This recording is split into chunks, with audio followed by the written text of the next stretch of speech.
Next topic है अपना mode with continuous series. ਹੁਣ देखो जो अपने को कॉन्टीन्यू सीरीज़ होंगी ਆਪਾਂ ਨੂੰ क्लास इंटरवल्स मैंशन होंगे 0 to 10 10 to 20 मतलब इन्हों 10 का डिफरेंस भी हो सकता है 5 का भी हो सकता है 20 का भी हो सकता है अकॉर्डिंग टू स्टेटमेंट्स। एक क्लास इंटरवल्स बने होंगे और अपन फ्रीकुएंसी मैंशन होंगी है मतलब क्लास इंटरवल्स और फ्रीकुएंसी अपन मैंशन होगी।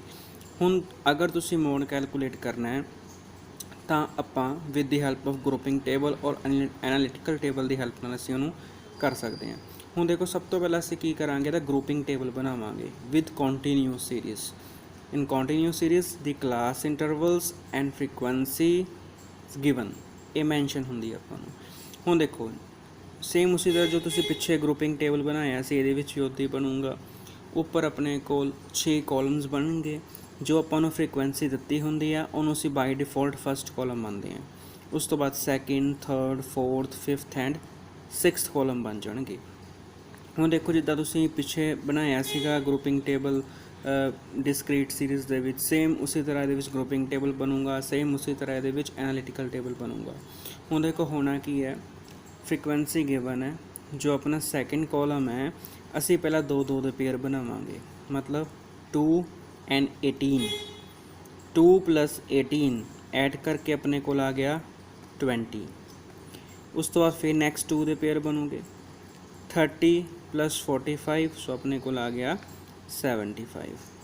अगेन 2 दे पेयर बनोगे 55 अगेन 2 दे पेयर बनोगे 10।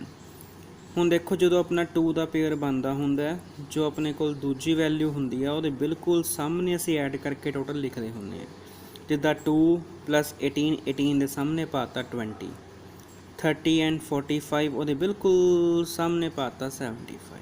ठीक है हुण जिहड़ा अपना थर्ड कॉलम बनूगा वो वैल्यूज़ किद्दां होगी फस्ट वैल्यू असी छड्ड देनी है मतलब 2 नूं छड्ड देना उस तो अगे दो दो दे पेयर बनने हैं 18 + 30 सो अपने को आ गया 48 45 + 35 अपने को आ गया 80 20 + 6 अपने को आ गया 26।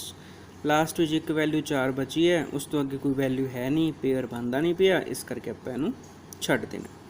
हुण देखो जिहड़ा अपने कोल फोर्थ कॉलम आ गया हुण आपां 3 3 दे पेयर बनाने हैं 3 3 दे पेयर। देखो second column which 2 2 they pair बने थर्ड कॉलम विच पहली वैल्यू छड्ड के अगेन 2 2 दे पेयर बने। जिहड़ा अपने को फोर्थ कॉलम है ये 3 3 दे बनणगे यानी 2 + 18 + 30। हुण आपां जो तीसरी वैल्यू होगी तो बिल्कुल सामने तिन्नां दा टोटल लिख देना सो अपने को टोटल आ गया 50। 45 + 35 + 20 अगेन तीसरे सामने तिन्ना जोड़ लिख देना 45 35 20 सो यदा आ गया अपने को 100। 6 + 4 पर तीसरी वैल्यू है नहीं आपा छड़ देना। जो फिफ्थ कॉलम बने हैं हुण देखो किद्दां बनूगा फस्ट वैल्यू छड़ देनी है उस तो अगे 3 दे पेयर बनाने हैं इन फिफ्थ कॉलम 2 छड़ता उस तो अगे 18 + 30 + 45 अगेन लास्ट वैल्यू के सामने तिन्ना टोटल लिख देना अपने को आ गया 93।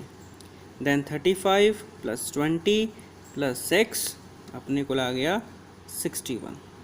जो अपने को सिक्स्थ वैल्यू है ये भी 3 3 दे पेयर बननगे पर आपां पहली 2 वैल्यू मिस कर देनी है मतलब 2 और 18 मिस करता उस तो अगे 3 दे पेयर बनने हैं 30 + 45 + 35 अपने को आ गया 110। 20 + 6 + 4 सो अपने को आ गया 30। So this is a grouping table ये अपने को ग्रुपिंग टेबल बन गया। फिर आपां की करना है हर एक कॉलम दे विच जिहड़ी वैल्यू सब तो बड़ी होगी लार्जेस्ट होगी असीं उहनूं सर्कल कर लेना। हुण देखो पहला कॉलम फ्रीकुएंसी दा इहदी सब तो लार्जेस्ट वैल्यू 45 असीं उहनूं सर्कल कर लिया। सैकेंड कॉलम दे विच सब तो बड़ी वैल्यू हैगी है 75 अगेन राउंड। थर्ड कॉलम दे विच 80 अगेन राउंड। फोर्थ विच 100 दैन 93 दैन 110। हुण देखो नैक्सट अपने को बनूगा एनालिसिस टेबल जिन्होंने एनालिटिकल टेबल कहने हो। जो डिस्क्रीट सीरीज़ च बनिया सी एज इट इज़ उदा ही बनना है। ਹੁਣ देखो सब तो पहला अपने को 45 वैल्यू। ਹੁਣ देखो 45 वैल्यू ਕਿਹੜੇ ਕਾਲਮ ਦੇ ਵਿੱਚ ਆਉਂਦੀ ਹੈ, ਕਲਾਸ ਇੰਟਰਵਲ ਕੀ ਹੈ 30 to 40। ਸੋ ਅਸੀਂ 30 to 40 ਦੇ ਵਿਚਕਾਰ ਕ੍ਰੋਸ ਲਗਾ ਦੇਣਾ। ਤੁਸੀਂ ਟਿਕ ਲਗਾ ਸਕਦੇ ਹੋ, ਕ੍ਰੋਸ ਲਗਾ ਸਕਦੇ ਹੋ, ਤੁਹਾਡੀ ਮਰਜ਼ੀ ਹੈ। ਨੈਕਸਟ ਆਪਣੇ ਕੋਲ ਵੈਲਿਊ ਹੈ 75। ਹੁਣ ਦੇਖੋ 75 ਕਿਹੜੇ ਦੋ ਵੈਲਿਊਜ਼ ਨੂੰ ਐਡ ਕਰਕੇ ਬਣਿਆ ਸੀਗਾ 30 ਐਂਡ 45 ਨੂੰ। ਹੁਣ ਦੇਖੋ 30 ਕਿੱਥੇ ਆਉਂਦੀ ਹੈ 20 to 30 ਦੇ ਵਿੱਚ, ਔਰ 45 ਕਿੱਥੇ ਆਉਂਦੀ ਹੈ 30 to 40 ਦੇ ਵਿੱਚ। ਸੋ ਦੋਵਾਂ ਕੋਲਮ 'ਤੇ ਅਸੀਂ ਕ੍ਰੋਸ ਲਗਾ ਦਾਂਗੇ, ਕ੍ਰੋਸ ਐਂਡ ਕ੍ਰੋਸ। ਨੈਕਸਟ ਆਪਣੇ ਕੋਲ ਹੈ 80 ਵੈਲਿਊ ਕਿਹੜੇ ਦੋ ਵੈਲਿਊਜ਼ ਨੂੰ ਮਿਲਾ ਕੇ ਬਣਿਆ 45 ਐਂਡ 35। ਉਹ ਕਿੱਥੇ ਆ ਰਿਹਾ 30 to 40 ਐਂਡ 40 to 50। ਸੋ ਆਪਾਂ ਕ੍ਰੋਸ ਲਗਾਤਾ। ਨੈਕਸਟ ਆਪਣੇ ਕੋਲ ਹੈ ਜੀ 100 ਤਿੰਨ ਵੈਲਿਊਜ਼ ਨੂੰ ਮਿਲਾ ਕੇ ਬਣਿਆ ਸੀ 45 35 ਐਂਡ 20। ਸੋ ਕੀ ਹੈ 30 to 40 40 to 50 and 50 to 60 cross ਲਗਾ ਦੇਣਾ ਹੈ। ਠੀਕ ਹੈ, ਇसी ਤਰ੍ਹਾਂ ਆਪਾਂ ਪੂਰਾ ਐਨਾਲੀਟੀਕਲ ਟੇਬਲ ਬਣਾ ਲੈਣਾ। ਇਹਦੇ ਵਿੱਚ ਲਾਸਟ ਕੋਲਮ ਐਡ ਹੋਊਗਾ ਟੋਟਲ। ਹੁਣ ਦੇਖੋ ਟੋਟਲ ਕੀ ਹੈ 0 to 10 ਦੇ ਵਿੱਚ ਕੋਈ ਕ੍ਰੋਸ ਹੈਗਾ ਨਹੀਂ, ਲਾਈਨ ਮਾਰਤੀ। 10 to 20 ਵਿੱਚ ਕਿੰਨਾ ਕ੍ਰੋਸ ਹੈ ਓਨਲੀ 1 ਕ੍ਰੋਸ, ਇੱਥੇ 1 ਲਿਖਤਾ।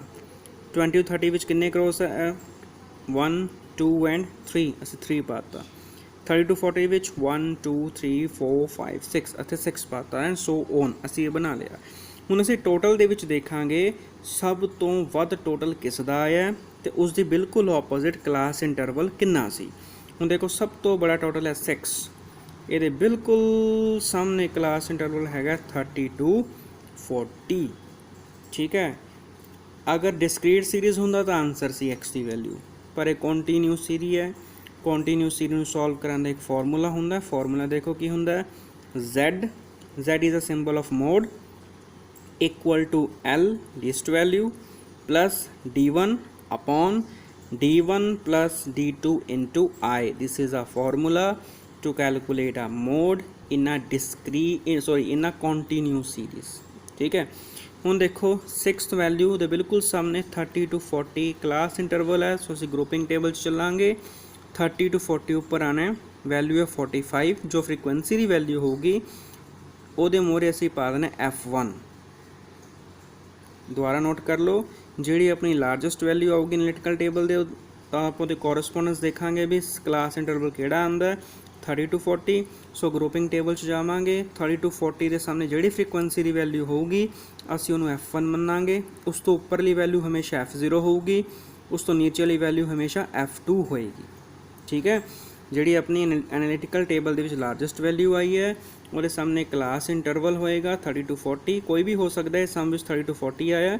ਸੋ ਉਸ ਕਲਾਸ ਇੰਟਰਵਲ ਦੇ ਸਾਹਮਣੇ ਅਸੀਂ ਫ੍ਰੀਕੁਐਂਸੀ ਦੀ ਵੈਲਿਊ ਦੇਖਾਂਗੇ। ਹਮੇਸ਼ਾ ਉਸ ਫ੍ਰੀਕੁਐਂਸੀ ਦੀ ਵੈਲਿਊ ਹੋਏਗੀ F1, ਉਸ ਤੋਂ ਉੱਪਰਲੀ ਵੈਲਿਊ ਹਮੇਸ਼ਾ ਹੋਏਗੀ F0 ਔਰ ਨੀਚੇ ਵਾਲੀ ਹਮੇਸ਼ਾ ਹੋਏਗੀ F2। Remember this thing. ਹੁਣ ਦੇਖੋ ਆਪਣੇ ਕੋਲ ਨੈਕਸਟ ਪੇਜ 'ਤੇ ਆਪਾਂ ਸੋਲਵ ਕੀਤਾ ਹੋਇਆ। ਹੁਣ ਦੇਖੋ this is a formula L plus D1 upon D1 plus D2 into I। So mode interval ਆਪਣੇ ਕੋਲ ਆ ਗਿਆ 30 to 40। ਹੁਣ ਦੇਖੋ D1 ਕੱਢਣ ਦਾ ਫਾਰਮੂਲਾ ਕੀ ਹੁੰਦਾ F1 minus F0।